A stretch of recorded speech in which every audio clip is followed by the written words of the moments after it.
Everybody, Patriots Beat Podcast, Evan Lazar, alongside me as always, Alex Barth. And Alex, yesterday we got to watch the Patriots practice for the third time this spring in organized team activities. So we're going to get to the quarterbacks. We're going to get to some of the other things that we saw out at OTAs, but I wanted to open with probably the most important thing that we saw out there yesterday, and that was number 54, Dante Hightower, back on the field for the Patriots.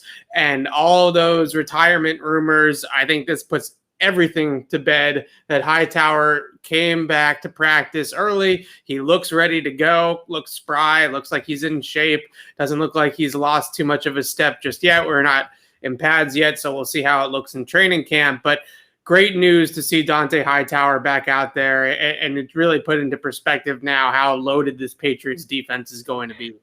Well, speak for yourself about the most important thing. I saw Joe Cardona hit a 46-yard field goal. That was pretty freaking cool. But yeah, Hightower being back, I mean, he's, we talk about how much they've upgraded the defensive front. And what I'm going to say kind of sounds like a no-brainer, but that group is exponentially better with Hightower on the field. Yeah. Not necessarily just what he brings in terms of his physical presence, which is tremendous. And we were talking about yesterday how well we thought he was moving. I think he dropped some weight in a good way. He's was listed at 260 last time he played. He's probably in the 245, 250 range now. And, just a little flighter on your feet after missing some time. I think that helps. So obviously he helps there physically, but I just think what he brings is a leader, communication, getting everybody set before the snap, keeping everybody on the same page. When you have so many new pieces, so many young pieces, that role is going to be invaluable. And I think he really unlocks the full potential of this defense if and when he's on the field with them.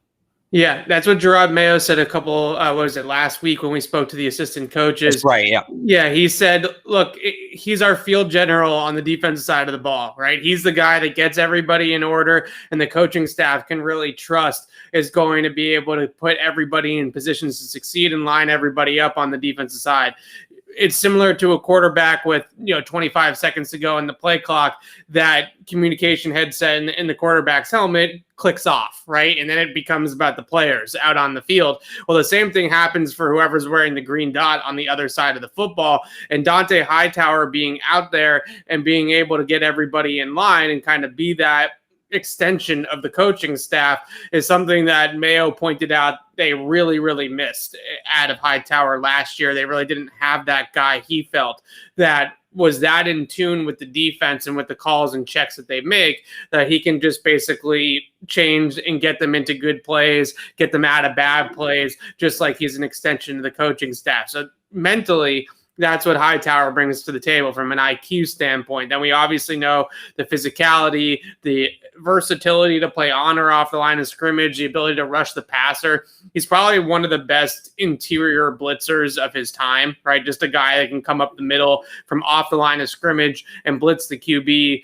There's not very many guys that are true linebackers. He's not Von Miller, right? He's not a pure edge rusher. Hightower is really a true linebacker, and there's not very many guys in the Hightower era, the last decade or so, that have rushed the passer as successfully as he has with that linebacker designation next to his name. So great news for the Patriots that they get Dante Hightower back. There are still a few guys that we haven't seen out at OTAs. Stephon Gilmore, obviously, is a big one. Johnny Smith is another one that I'm sure we will see him on Monday, but he has not come to these practices just yet.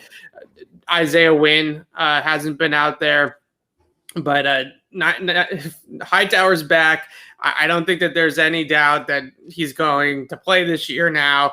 It certainly dude just loves OTAs. He wanted to get one more practice in before he calls it quits. Right. I really didn't think that we would see him until next week.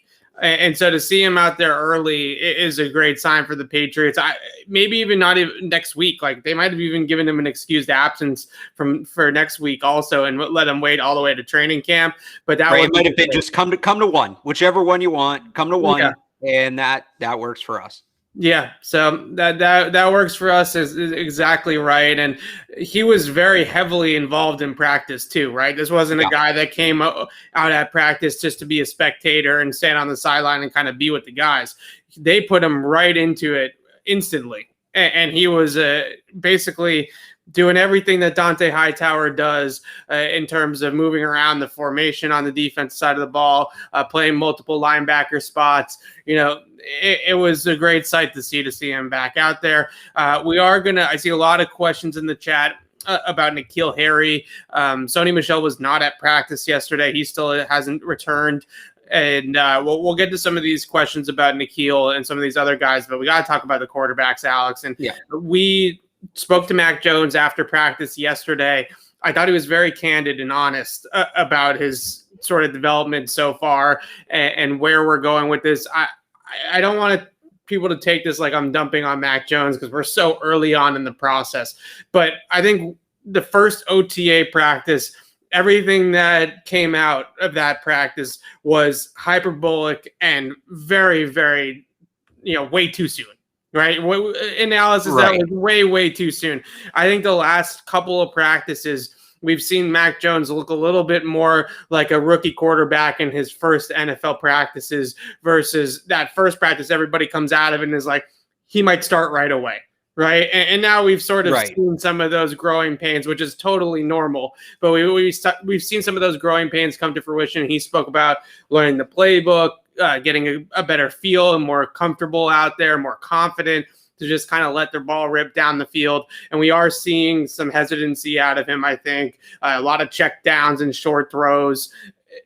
He's looking like somebody that's still trying to understand what he's looking at and what exactly is important and what's not important. I thought that bucket statement that he made was exactly along those lines, right? What I know is in one bucket, what I don't know is in the other bucket, and we have to make sure that we get those things squared away. And to me, what he was kind of saying was, sometimes I'm thinking too much. Right. Like I want to be perfect with everything that I'm thinking about out there, that it's honestly slowing down my entire process. And that's so normal and unexpected. And even a guy like Cam Newton last year came in and experienced a lot of the same difficulties with the Patriots offense.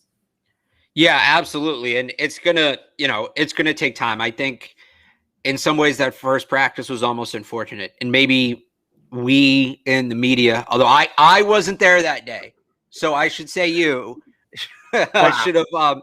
There was just, I think it's really easy to get to this point, right? We haven't seen any football in what, 5-6 months, at least Patriots football.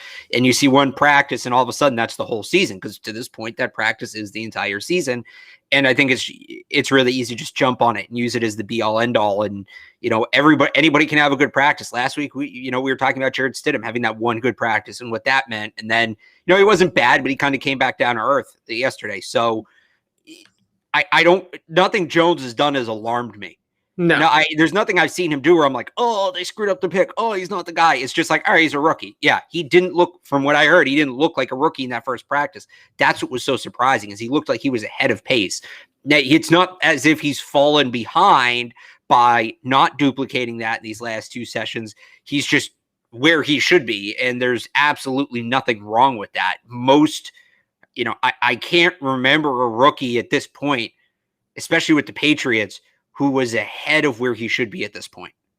Yeah, I don't know what happened with that first practice, because we saw him throw, I think, 4 passes in 7-on-7s and 11-on-11s that entire practice. It was not a practice.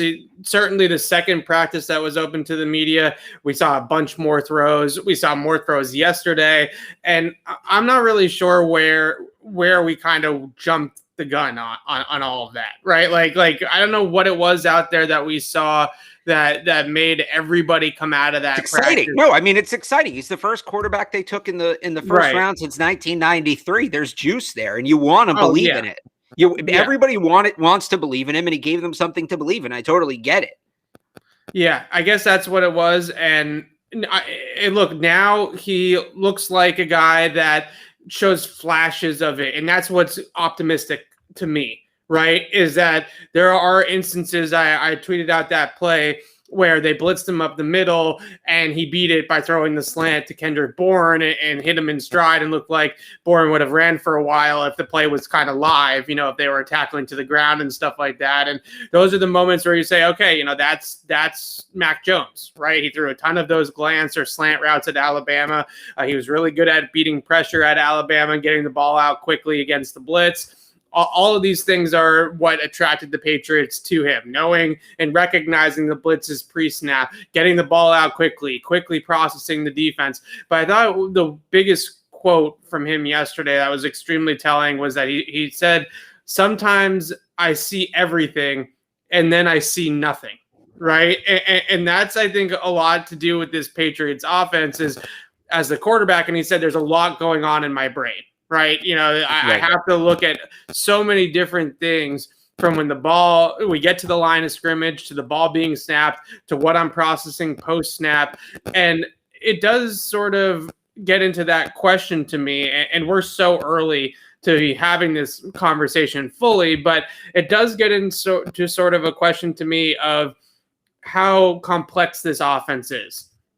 And with the rookie quarterback, even with a guy like Cam Newton, who's still only kind of in his year and a half, in the system, I would say it's not a full, this is Cam's second year because last year was so wonky. So whatever you want to call it, at what point do we just have that conversation? I don't think it's yet, but it does seem like every quarterback that comes in here, whether it's Cam, whether it's Mac Jones, is talking about how much thinking they're doing because of how many little intricacies and complexities there are to this scheme.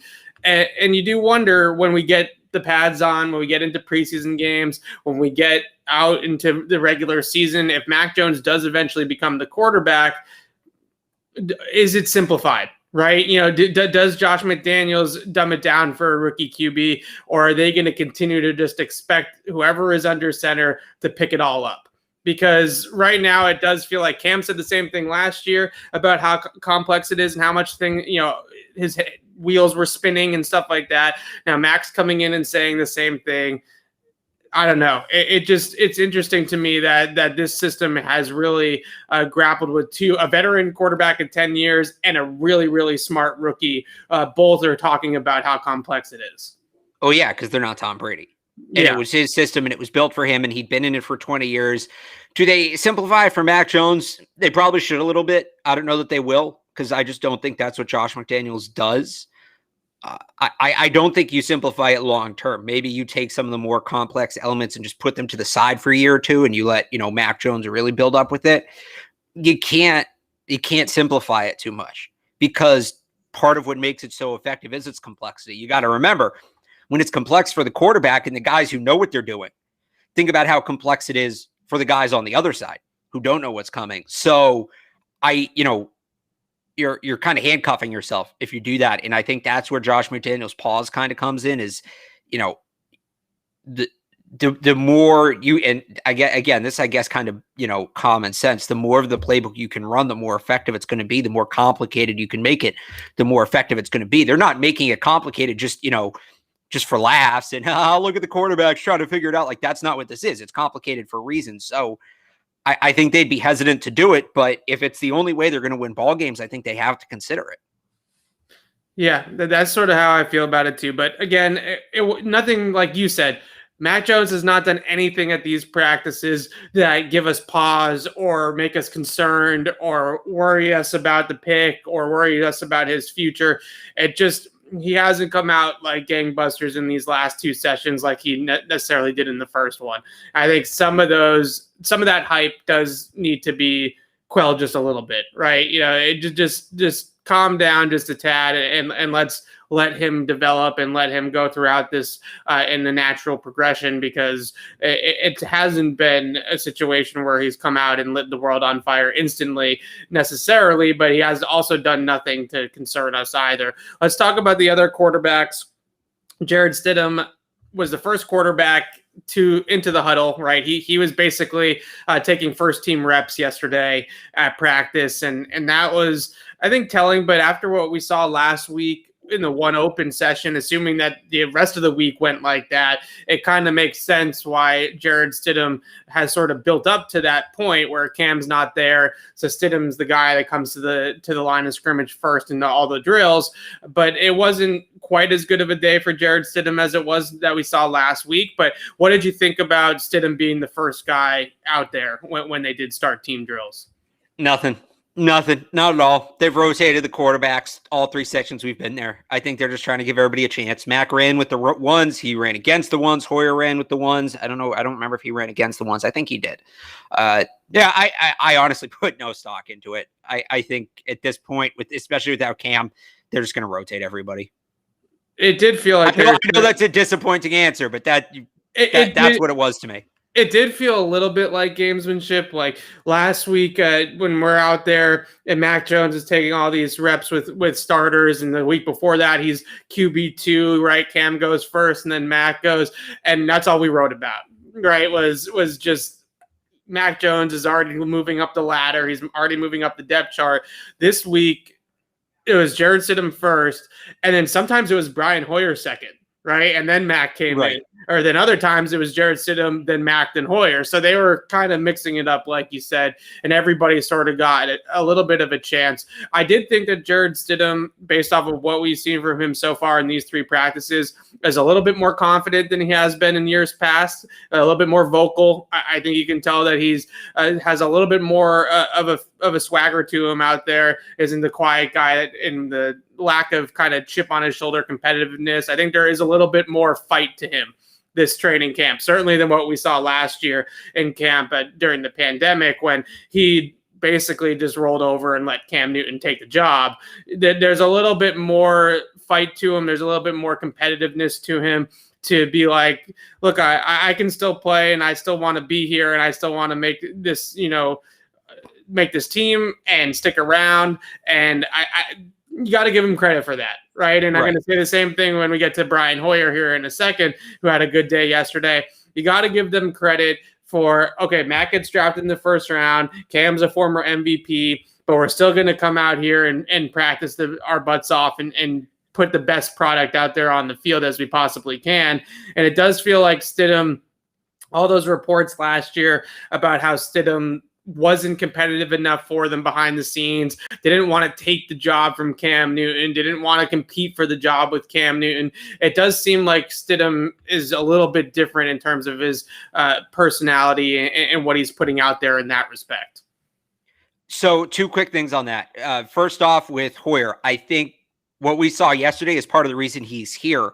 Mac and Stidham were mostly throwing underneath. They weren't really throwing the ball more than 10 yards down the field. I think Stidham did once. But then Brian Hoyer comes out and is just chucking bomb after bomb after bomb. I mean, 40, 50 yards downfield in 7s and 11s. And I think that's part of the reason Brian Hoyer's here. When people were asking about why did they bring him back, what was the point?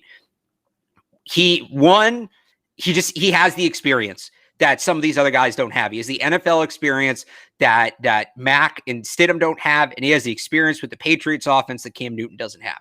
So he's going to feel more confident in what he is doing early on in the process, early on being, OTAs mini camp, the first couple of days of training camp.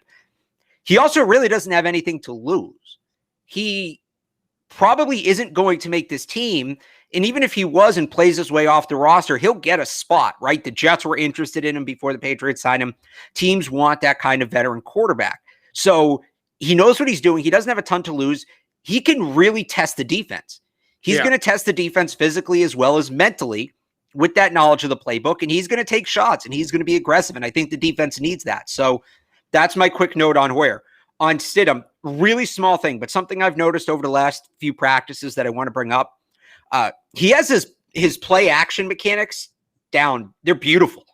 The way he gets the ball in and out of the chest quick and is still able to, he covers it with his body without losing sight of what's going on downfield. I know it sounds like a little thing. It is kind of a little thing, but the details are important, especially at that position, especially when you're competing for reps. And this is going to be a play action heavy team this year.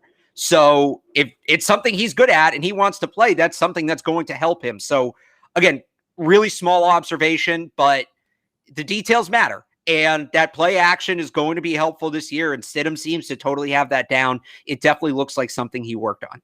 It's funny because Stidham looks great in shorts. He looks great in shorts. And we talk about this and it's like, it's so stupid, but he looks great in shorts in the respect that he throws a great ball. He's got zip on it. He can do all the fakes in the backfield, like you said, play action, end arounds, all this kind of stuff.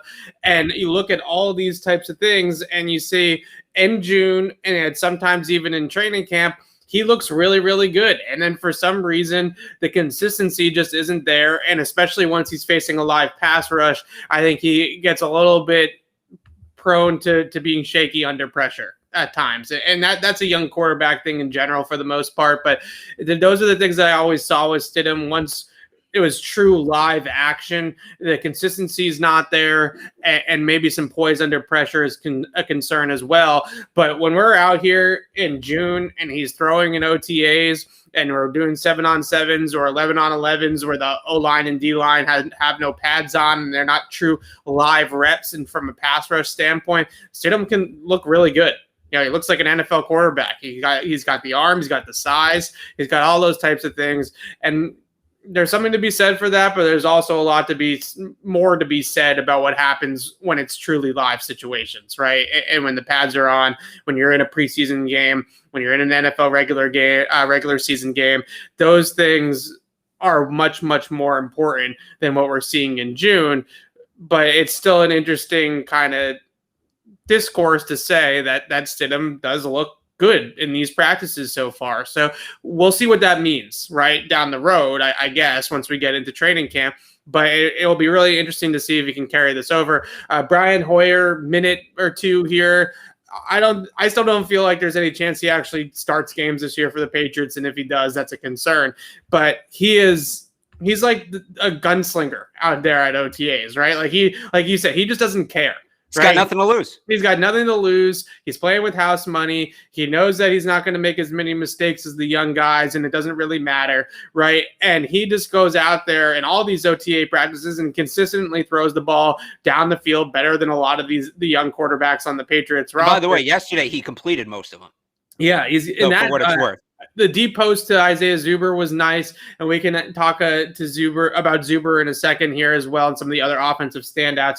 But I really thought that the one was the best was in 7-on-7s when he threw that crossing route to Kendrick Bourne over D'Angelo Ross, because that's a Patriot throw, right? Like that route, the over route is such a Patriot staple. They use that route all the time, and to see him throw it over D'Angelo Ross, drop it in the bucket to Kendrick Bourne on the sideline was nice, and then that rocket up the seam to Devin Asiasi, that had some heat on it. I thought that was his best throw. Yeah, you don't necessarily expect that from Brian Hoyer. Him and Asiasi, actually, there's a little chemistry there. They had a couple of connections. So for whatever that's worth. Who knows, right? And he knows the playbook extremely well, like you said. He just comes out of here, though, in these OTA practices, and you can just tell that he just does not give a bleep, right? He's just going to let it rip. In a good way. Yeah, exactly. He's just going to let it rip, and he's just going to throw the football down the field. Whereas with Mac, who's a rookie, obviously still getting used to a whole lot of things, and Jarrett Stidham, at times, if it's not a wide open window for them to throw the football down the field, or if a receiver on the outside isn't stacking the defensive back or behind the defensive back to make it an easy decision to throw deep, it's not really there for them to pull that trigger and they check it down or they throw it to somebody underneath and they move on to the next play. With Brian Hoyer, it's let's sling it. Let's go out there and let's empty the barrel. And there's look, good for him, right? Like good for him that he goes out there and competes anyway, even though there isn't a ton, I would say, of chances for Brian Hoyer. It's great to see that he still has that competitiveness and that drive. I do think it pushes the other QBs on the roster. All right, that's enough quarterback talk, I guess. What is another offensive standout? Anybody else that you want to talk to? I know we got a lot of questions early on in the chat about N'Keal Harry, so we can touch on him in a second. But who was somebody that stood out to you on the offensive side of the ball yesterday? I'll go with Kendrick Bourne. I thought, so non X and O's observation first. I thought, without Cam, Kendrick Bourne was the one that seemed like bringing the energy, and he's not quite Cam with that, but he seemed to be lighting up everybody around him. He was having a good time. He was making sure everybody else had a good time. And you need that. You need somebody to keep it light, keep it fun. It is a game. So, I mean, he seems like somebody who genuinely enjoys being here and players genuinely enjoy playing with. And that's, I always like to point that out because people just assume every football player is like that. They're not. So, and also, me pointing that out, sometimes people will say, oh, he's a glue guy, as kind of a way to sidestep that he's not really, contributing as a player. I think they found something in him. He looks good. He's not the most explosive receiver, right? He's not going to, to compare it to Madden, he's not going to be 90s across the board in his attributes, but he's very technically sound. He has good hands. He's a strong hands catcher, which means he can catch the ball right away from his body, doesn't need to corral it in. Those are the guys that succeed here. The Brandon LaFells, the Malcolm Mitchells, the guys who can get into a cut, get out of a cut, and catch the ball away from their body. Those are the guys who work the best in this offense. He seems like he can do that. So I don't think, I'm not saying he's going to be 100 reception guy, 1,000-yard reception, 1,000 yards guy. I don't know about that, but he looks like a guy who's going to contribute and is going to be a factor here. So yeah, excited for him. Yeah, good body control, really strong hands. That throw that I mentioned from Hoyer coming across the middle, he extended and was able to pluck the ball on a throw that was accurate from where the defender was, but was definitely forced Kendrick Bourne to stretch out and catch the football, toe tap the sideline. Really just technically savvy player that has consistent hands, reliable hands, very strong hands as well at the catch point. Does all those types of things from a Patriots standpoint that, like you said, guys have really succeeded with that skill set in years past. The other wide receiver that I think consistently stands out at these practices, and I want to point it out because I feel like he kind of gets forgotten about a little bit, is Jacoby Myers. Jacoby Myers to me looks like he's even better than he was last year. The year 3 jump is real. Yeah. Let's see what he looks like when training camp comes around. But for right now, he looks filled out. I think he's put on some muscle and his body's starting to fill out a little bit. When you look at him next to Bourne is definitely skinnier than Jacoby Myers is at this point, right? And Jacoby Myers is one of the bigger Pats receivers. He still is smooth as ever, really quick, gets in and out of those breaks. I mean, he looks like a guy that, yeah, they signed Nelson Aguilar. Yeah, they signed Kendrick Bourne, but I'm still here, and I think Jacoby Myers is going to demand a lot of targets in this offense still, even though those other guys are here. It's really great to see his just kind of development as a player from his rookie season, his rookie training camp, to where he is now, where he is a pro top 3 talent in terms of, being in that top 3 in the depth chart at the wide receiver position. He's a true, very, very good wideout. So I'm excited to see that we saw it last year. He was on pace for like a ridiculous season if he had done what he did at the end of last year for over an entire. Right. He didn't play like the first 4 or 5 weeks. Right. It was San Francisco game. He finally gets in there, and he would have been a 100-catch guy or close to it. I think it was like 100 catches, 1,100 yards, something like that. And that was extremely impressive from what he did last year. He's come into camp. He looks jacked up. He looks ready to go. I'm really excited to see what he's able to do. Zuber has looked good too. There's no doubt about that. He's fast. He's somebody that can accelerate and get over the top of the defense. We saw that deep post from Hoyer yesterday where he got inside the deep safety and was able to outrun some people. That's impressive. He can return kicks, which I think is obviously, if you're going to be the 5th or 6th receiver to make the team, being able to return kicks, being able to take end arounds and jet sweeps and things like that on offense as a ball carrier, those obviously help you a whole lot to make the team if you're somebody like Isaiah Zuber. So if the Patriots want to keep that speed receiver on the roster, and I don't know that they do, I don't know that there's room, but if they want to have, I guess this year's Damiere Byrd, right? That's going to be an interesting competition because you have Isaiah Zuber, who brings you some of that trick play potential, the kick returning, and 2 other new guys who I think have had very strong OTAs, one being Trey Nixon. He was a little slow to start because of the injury, but he looks like a guy who's starting to figure things out. He looks pretty polished for somebody at his stage, a 7th round pick, a rookie. He looks pretty polished. He's still got a ways to go, but I don't know if it's a stretch to say that he could be, 50, 51st, 52nd, 53rd man on an NFL roster.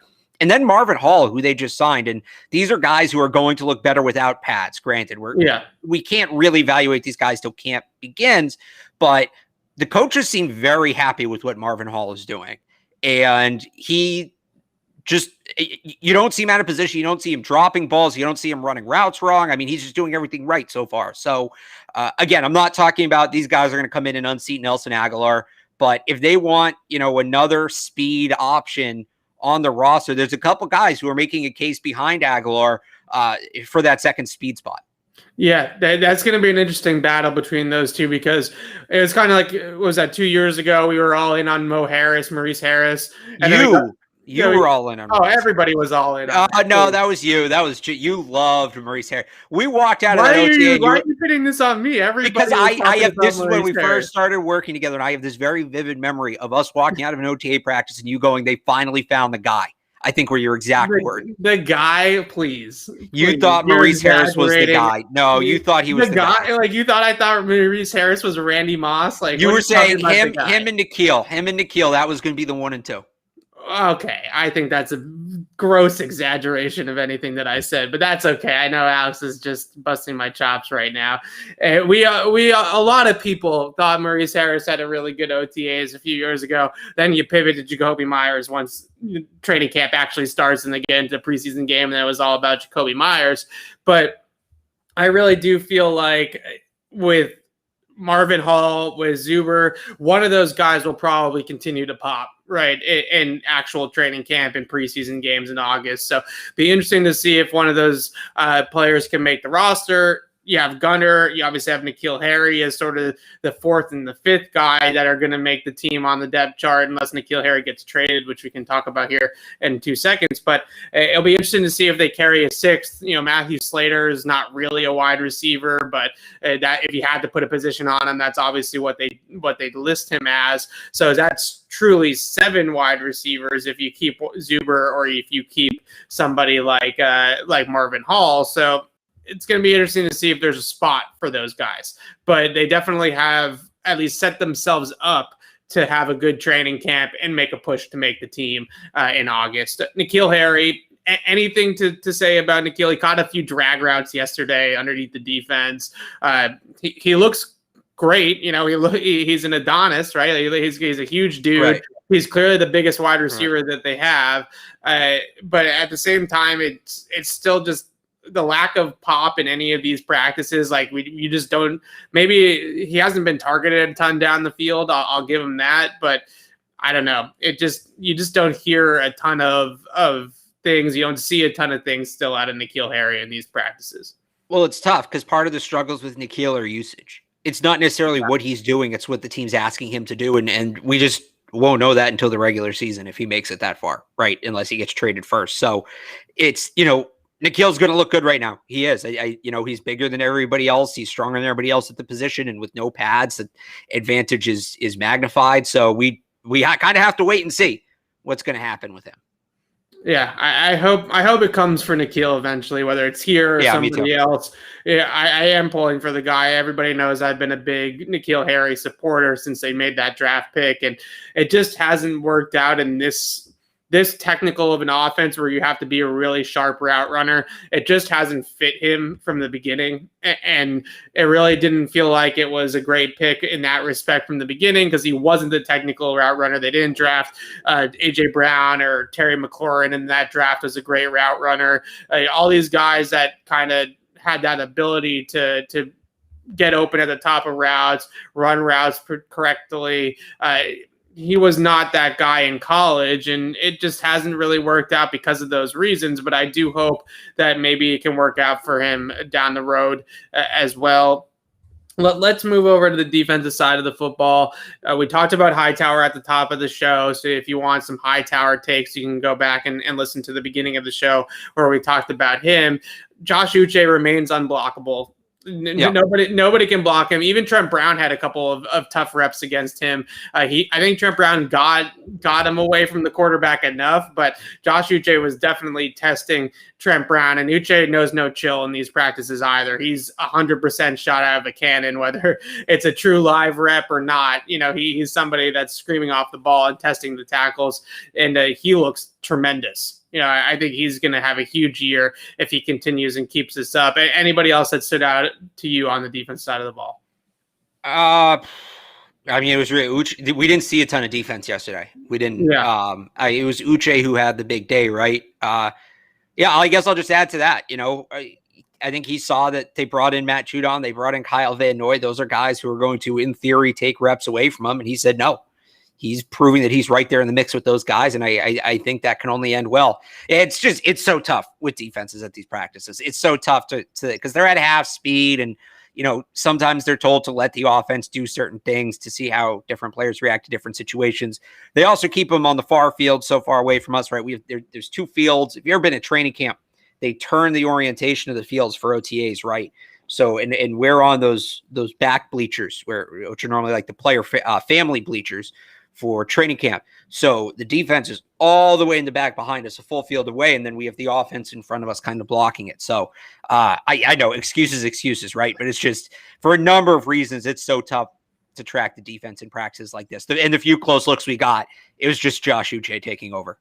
Yeah, Josh Uche has lived in the Patriots backfield through 3 OTAs that we have seen. I'm sure it's like that for the rest of the OTA practices when they are out there as well. It is difficult. I see some questions about guys like Christian Barmore and stuff like that. The other thing that's really challenging is interior defensive line play and offensive line play and non-padded practices. It's really not the same. Like this really isn't football in that respect. So it's kind of hard to judge. These are passing camps, right? This is about the receivers, the quarterbacks, the DBs, those guys primarily. Uche just stands out to everybody because he's been so darn unblockable that it's hard not to notice him even without the pads on. So the one guy that I thought was interesting, and I also wanted to talk a little bit about Michael Jackson and in some of their depth at outside corner, because we mentioned that last week as sort of a concern of ours, was Jalen Mills, who I don't know if he necessarily did anything that was that impressive, right? He actually got beat by Christian Wilkerson on that deep ball during team drills. But at the same time, I have seen Jalen Mills now line up pretty much everywhere in the secondary for the Patriots in these 3 practices that we've been at. Outside corner, slot, deep safety, box safety, strong safety. He's been all over the defense. And you kind of see what I see with Jalen Mills is a player that they think could put out fires. And what I mean by that is if they have an injury at slot corner, if they have an injury at outside corner, if they need a part of the game plan is to play more too deep that week, or they need a guy that can play in the box and cover some tight ends, he's somebody that they just kind of feel, in my opinion, can just go where the game plan needs him to go. Right. And if somebody's hurt or if somebody's missing or if they need to go with a certain strategy on the back end against a certain opponent, they're playing the Tennessee Titans. Right. And they want to play a lot of too deep against Julio and AJ Brown. Now they have Devin McCourty and Jalen Mills that can do a little bit of both of those things. Right. If they have a week where they want to get guys in the box, they can have Jalen Mills kind of play that Adrian Phillips money backer type of role and do that as well. So I wouldn't say he's done necessarily anything individually that's been like, oh, wow, that was a great play. But he's out there in a lot of different capacities. And to me, he's going to put out fires. He's just going to be where the Patriots need him to be that given week. And that's why you sign a guy like that. And that's what they need, right? Just a guy who they can plug and play everywhere. And with their depth issues in the secondary, which we've talked about, having a guy like that becomes that much more valuable. So it's good he's getting work everywhere, but you'd like a situation where they can put him at at box safety where he's had the most success, but it's probably good he's getting reps all over. Yeah, it's a really interesting player to me because he struggled a lot in Philadelphia, especially playing outside corner. And when they made the signing and they give him this 4-year deal and all this stuff, you're kind of thinking to yourself, wow, this is an interesting one, right? Like they have all these DBs already, and they're giving Jalen Mills a pretty good amount of money for a year or two on the roster at least. And I was scratching my head a little bit on that one. I wasn't exactly sure what they had in mind for him. I figured that they were going to keep him in that Chung type role where he was primarily playing in the box or over the slot as sort of like that money backer. But now that I see him out there as sort of like, Jason McCourty tried to do this a little bit for them last year, right? Play a little bit of corner, play a little bit of safety, play a little bit inside, outside. And he did it fine, but I think they believe Jalen Mills will be an upgrade on that. And as a fifth defensive back, as a sixth defensive back, that's really important, I think, for this Patriots defense to have one of those guys that can just kind of go everywhere and be able to just kind of fill whatever role he needs to fill on that given week. The outside cornerback depth, J.C. Jackson was back out at practice yesterday. Jalen Mills played a lot of outside corner opposite of Jackson. It's still something that I look at and I say, I just don't think that this team believes that Juwan Williams is the answer, or Michael Jackson for that matter. So neither one of them have done anything that makes me say, oh, they can't play, but it just kind of feels like they're still searching for options other than those guys. I think I disagree with everything you just said. So you think the team doesn't think Juwan Williams is the answer, and you think they're still searching for options? Yeah, I think I saw Jalen Mills play outside corner a ton yesterday. So I think I guess maybe internally, I think if they didn't believe in those guys, I think Dre Kirkpatrick or one of these corners would be here, right? One of these free agent corners. They worked out Kirkpatrick. I think that they do believe in him. I think it's the only reason why they haven't signed anybody else in my mind. It seems like a pretty obvious need. Even if they did believe in Juwan Williams, you need 4 outside corners realistically.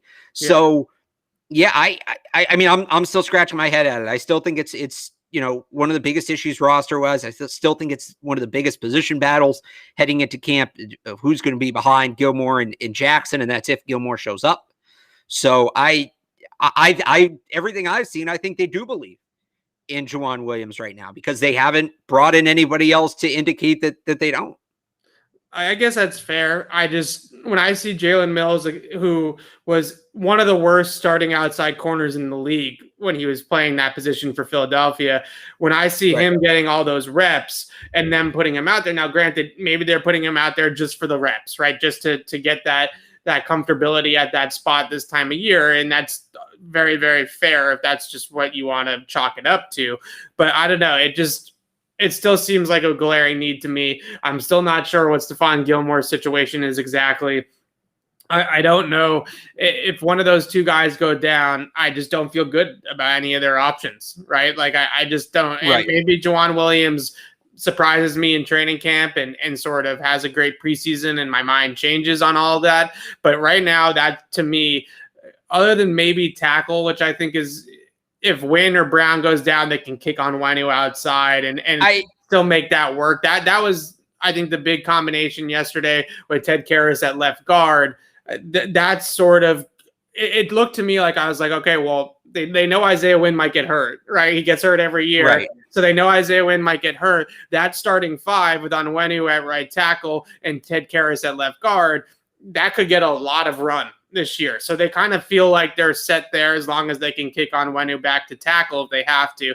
But outside corner, tackle depth, I think are still 2 things that I'll have circled when we get to training camp. I think tackle's a long-term issue because long-term being, next year. You mentioned they can move Onwenu outside. They still have Justin Herron too, who I think is a pretty good player. And, he's a step back from Wynn. He's a step back from Onwenu, but I still think if you have to roll with him even for like 4 or 5 games, I think you're okay. The cornerback issue to me is immediate. The cornerback issue to me, right, is, I tackled Trent Brown and Isaiah Wynn are on expiring contracts, but like I mentioned, you have that depth. You have Stephon Gilmore on an expiring contract that he might not play under. You have J.C. Jackson on an expiring RFA deal, and then nobody. And I trust them to go out and get tackle depth. I trust them to find somebody in the draft. We'll see what William Sherman turns into, and they can draft and turn these guys around. They've done it. Corner, I don't want to say they haven't done it because Malcolm Butler, J.C. Jackson, they've done it with the undrafted guys. But that's a bigger issue both immediately and long term to me is at corner. I'm not dismissing tackle, but yeah. Yeah, I see a lot of Richard Sherman in the chat. I still don't think Richard Sherman's the answer here. Not at least. I wouldn't hate them bringing him in, but I don't think he answers the question we're talking about. I don't hate them bringing him in. I never hate them bringing in a guy with that kind of pedigree. Why not? Right. I think he comes. I've said it before. I think he comes here and essentially plays safety. Yeah, to me, being a zone corner for most of his career, predominantly a zone corner, it would be a concern, right? You come here in New England, you're playing man 55, 60% of the time. When you're in that Seattle style cover 3 your entire career, it's a much different system. What they run here, much different. What's a zone? What's a zone corner if not a deep safety that plays very close to the line, right? That's fair. It's just when you play in that Seattle system your whole career, it not only is it a predominantly zone system, cover 3 zone for the most part, with some quarters mixed in there, it's also just very simple, right? Seattle, the Legion of Boom, what made them so dominant and what was so surprising about how they were so dominant from a schematic standpoint was they ran like 3 different coverages the entire game. Right? Like it wasn't like they were the Patriots where they're running through all these different types of coverage rotations, and one snap it's man, one snap it's pattern match, one snap, they're rotating and rotating over the top of a receiver one direction, and it's all these different calls and all these different checks. The Patriots play tons of different coverages, right? Like they play 8, 9, 10 different coverages in a given game. In Seattle, we're going to play cover 3. Some of it was match, some of it was spot drop. We're going to play cover 3, and we're just going to be so dominant in that coverage that it's not going to make a difference, right? You're not going to be able to beat us because we have better players than you. Here in New England, there's a whole lot more man coverage and a whole lot more scheming. So it's just a completely different system than what Richard Sherman is used to. And that would be something that I would definitely be a little concerned about if he came in here. I think maybe he still has something left in the tank, but just in terms of the transition, it would be a lot, I think, for him at this stage of his career. Right. I think he has something left, but you have to tailor what he's doing specifically to his skill set. And that's why I don't think he's an answer for the outside corner, because the way the Patriots use those guys is go out there and do what you got to do to win the matchup. And I just don't know that Sherman's he was that guy at one point. I don't know that he's that guy anymore. Okay, so mandatory mini camp next week, Alex, starting on Monday. It carries through Wednesday and next week. There's certainly some guys that haven't been out there at OTAs that'll be interesting to see what they look like, if they're even there. Does Stephon Gilmore report to mandatory OTAs or mandatory mini camp, or is he holding out, or whatever you want to call it? Jonnu Smith still hasn't been here. Isaiah Wynn still hasn't been here. What are you looking forward to the most at minicamp, though? And maybe it's one of those guys, showing up and showing us what they got. Yeah, Gilmore and what we just talked about, the whole corner situation. The reps are going to get, the heat's going to get turned up a little bit on some of these reps. It's going to get a little more competitive. They're not putting pads on yet, but I still, the quarterbacks, obviously, but after that, I think the way this cornerback situation is going to shake out, what Jawan Williams looks like, that's something I'm really excited to kind of sink my teeth into, see what happens. I'm excited to see Jonnu. I'm just excited to see Hunter Henry and Jonnu Smith together. Well, we'll see if we see Hunter Henry now, because he tweaked his ankle. That's true. I guess they might switch places, right? And Hunter Henry might not be out there, and Jonnu Smith might be out there. But we have seen, even if it's like a guy like Matt Lacoste or Devin Asiasi, we have seen them play with 2 tight ends on the field in some of these practices already with Hunter Henry, just to sort of get Hunter Henry and the rest of the offense used to playing out of 12 personnel, is my guess. It's an easy guess. So it'll be fun to see if Hunter Henry is healthy enough to participate, that the 2 of them out there together. They're not going to be scheming. They're not going to be game planning. I get that. But just seeing those 2 guys out there, and hopefully next week at mini camp, assuming that Henry is healthy once again, we finally see Aguilar, Henry, Jonnu Smith, and Myers are born out there, right? Like we see like the 12 personnel package that we're assuming is going to be week 1 against Miami. These are the 5 guys that they roll out there on 3rd and 6, right? Like, that's what I'm hoping, is we can finally see that group together, see how it all looks. And then also see how the quarterbacks, Jarrett Stidham and Mac Jones, obviously being the two most important ones, see how those quarterbacks look when they finally have their full contingent and they finally have all these weapons that they added in free agency.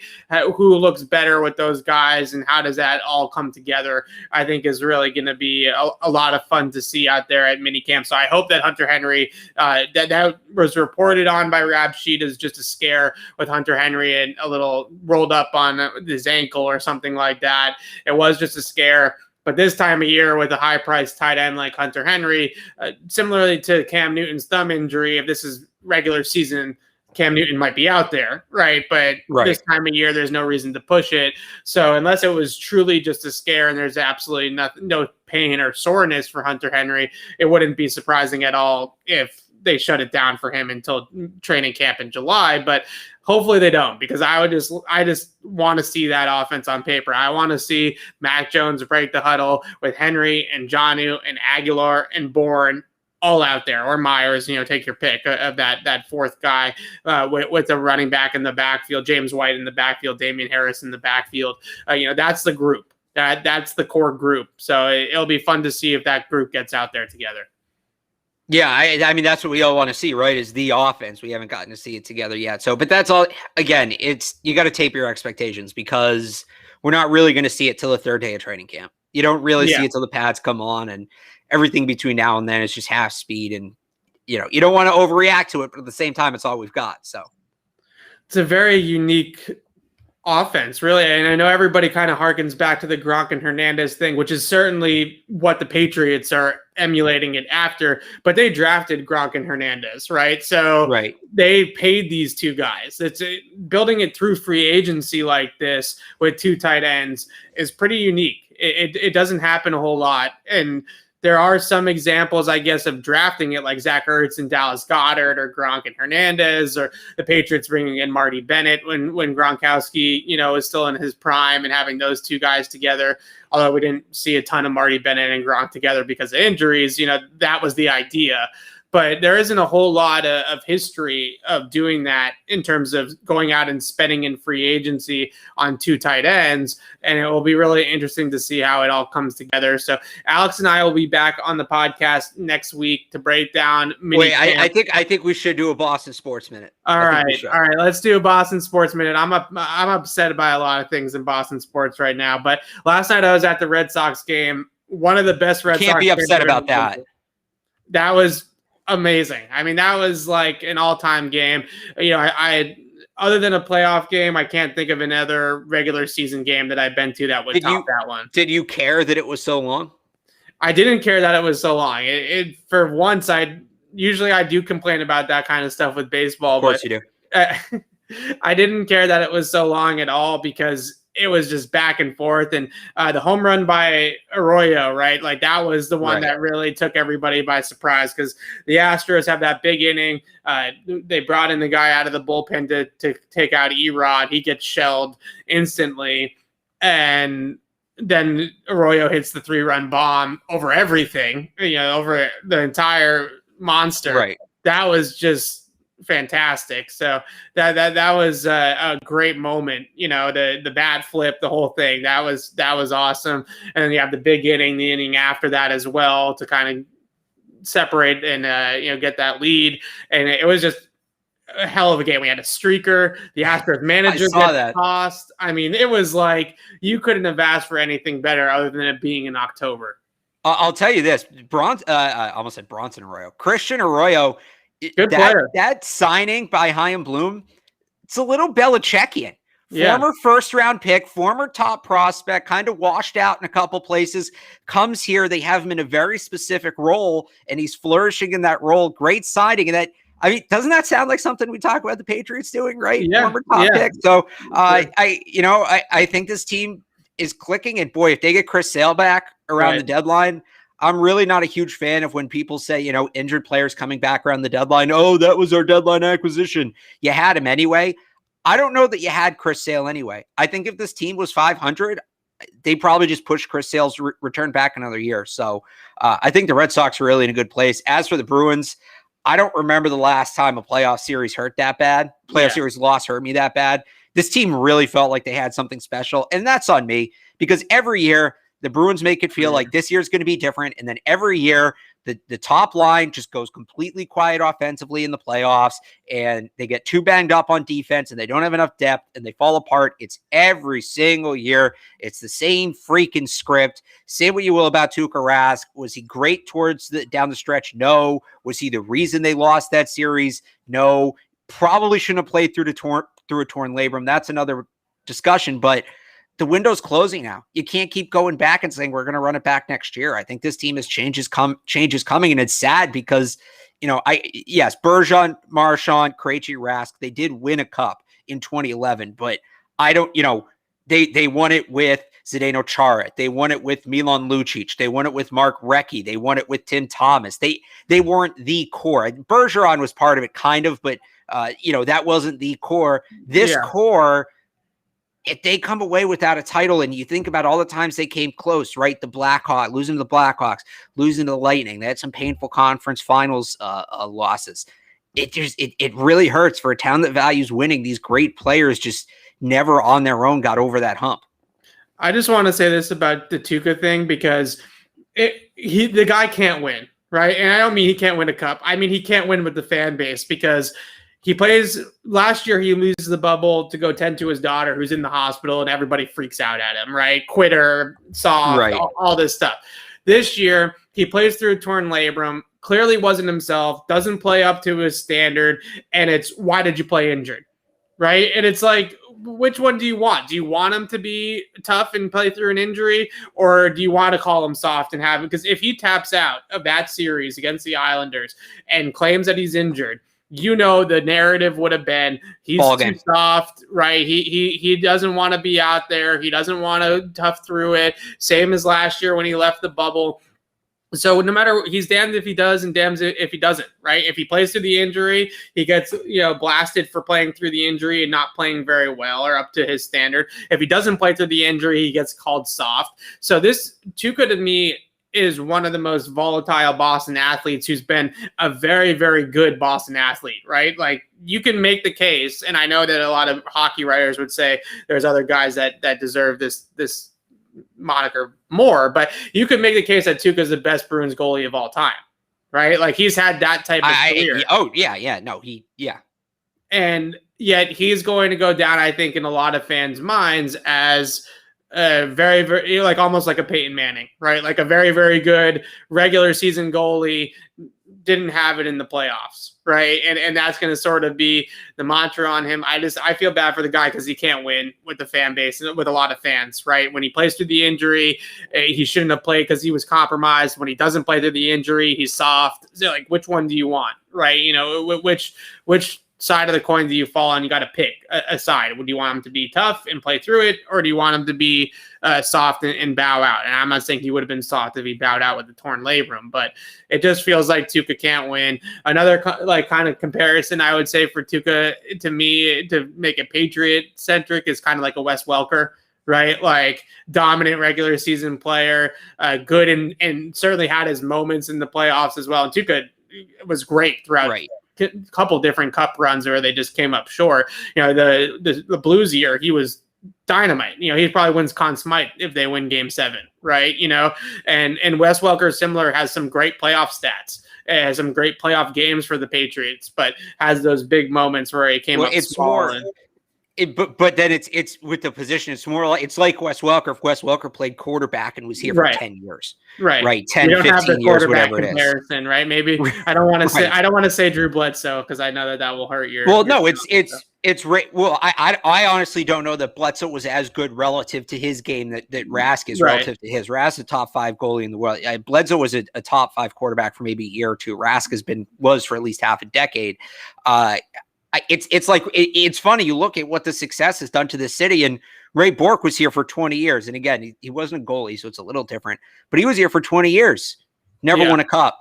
He goes to Colorado, and they threw him a parade. They threw him a duck boat parade here after he won. If Rask went to, wherever, assuming it wasn't, Toronto, Montreal, New York, whatever, if he went somewhere out west and won a cup, do you think he'd be celebrated here? No, absolutely not. They tear into him for saying, oh, now he can turn the corner. So it just shows you what winning has kind of done to the way people view sports in the city. That's what it comes down to. It's not about individual accomplishment. It's not about necessarily how good of a goalie Rask was, and he was great.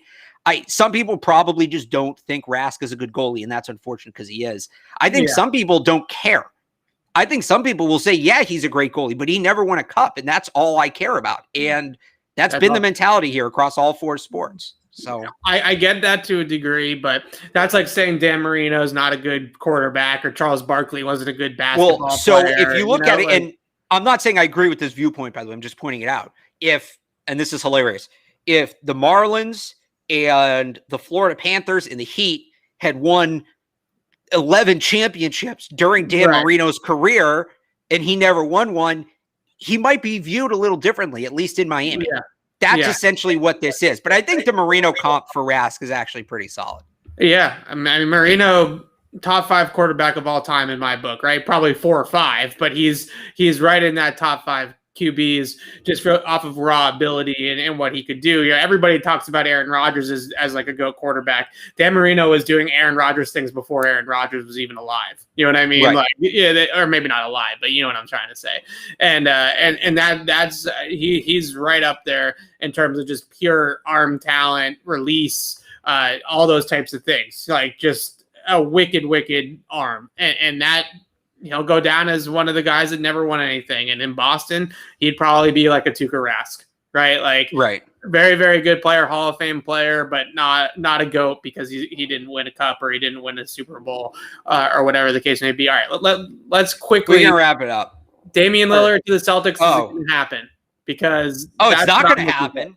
I didn't realize we were doing Celtics. It's not going to happen. I'd love it. He might be my favorite non-Celtic in the league, him or John Morant. Yeah. Yeah, I'd give up whatever besides Jason Tatum to get Damian Lillard. I'd even move Jaylen Brown to get Damian Lillard, but I don't think it's happening. I think Jason Tatum and Damian Lillard together would be dynamite. So if you can make that happen, you got to try. You got to. How about Kemba for Porzingis? You know on that one?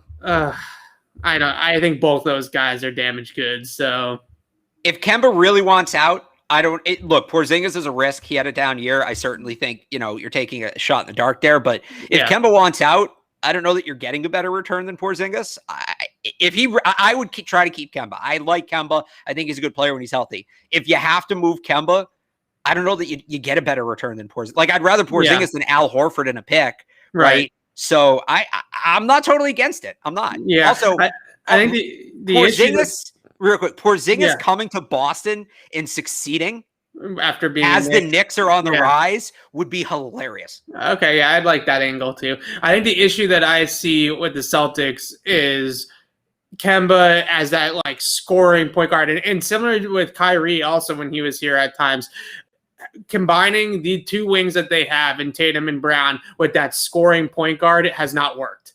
Right, like that big 3 has not come together the way that they would hope it would.